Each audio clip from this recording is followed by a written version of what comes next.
I told him, be careful what you ask for.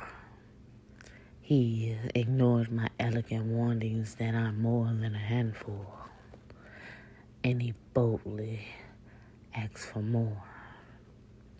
He serenaded me in the most interesting ways, stared in my eyes, and had all the right things to say.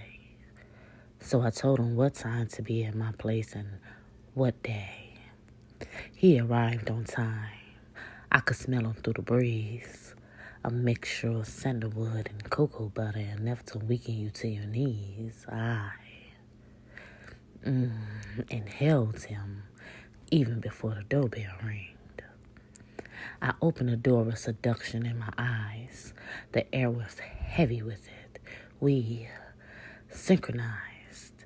6 feet of chocolate, dimples so deep you can get lost in them. Smile bright with confidence. Broad shoulders, fit, and a thigh print to match with, and damn near drooling from the sight of it. He returned admiration. His eyes outlined every curve I have, including my lips, and his thoughts were capitalized letters, and words still were dismissed.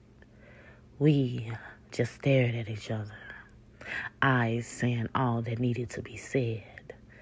Silence broken by his masculine growl. Are you going to invite me inside now?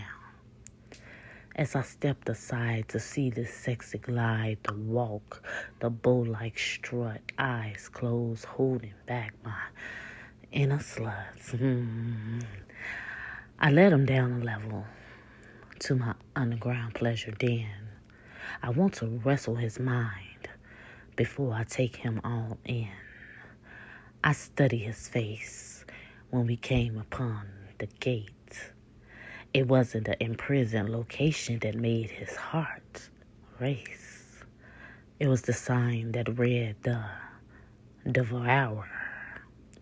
He knew he was in a tight space. A slight grin spreading upon his face. He was intrigued.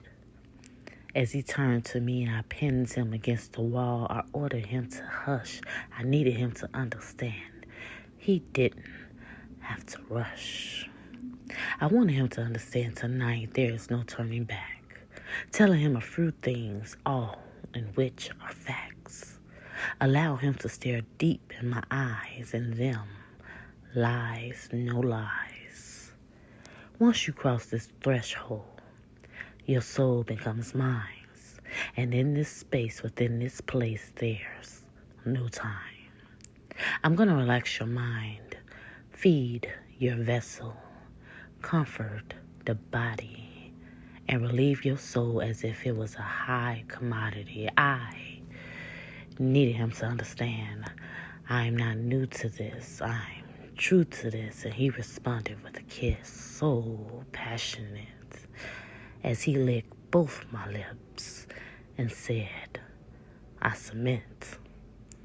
My kiss is said to consume the existence, leaving behind only a whisper of ecstasy. I guided him into my world. Dim lights, plush pillows, air thick with seduction, music of soft jazz echoing off the chamber walls, erotic art lined the perimeters, rich colors and sensual aromas speaking desires. As we descended into the dimly lit den, the air thickens with anticipation. Soft jazz whispers secrets to the windows, secrets to the shadows, while plush pillows beckoned us to surrender. I guided him deeper, our bodies swaying in tandem like dancers in a sensual ballet. His eyes locked onto mine, burning with a hunger that echoed my own. He could feel the weight of my gaze like a caress that left him breathless. Each step our bodies grew closer into the space between us was a mere whisper. I could feel the heat emanating from his skin. my tantalizing promise of passion to come. My hands reached out, tracing the sculpture of his body, leaving trails of fire in their wake. He shivered, my skin alive with sensation as I drew him closer. Our lips met in a kiss that consumed us both, a passion collision of desire and need.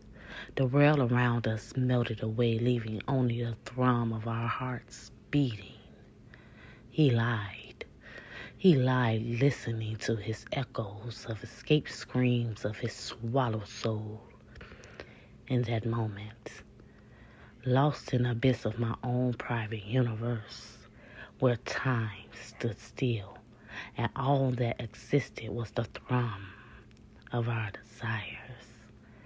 Yours truly, Thelma Webb, a.k.a. the sexy Sash. But to you, I'm your seductive sensualist.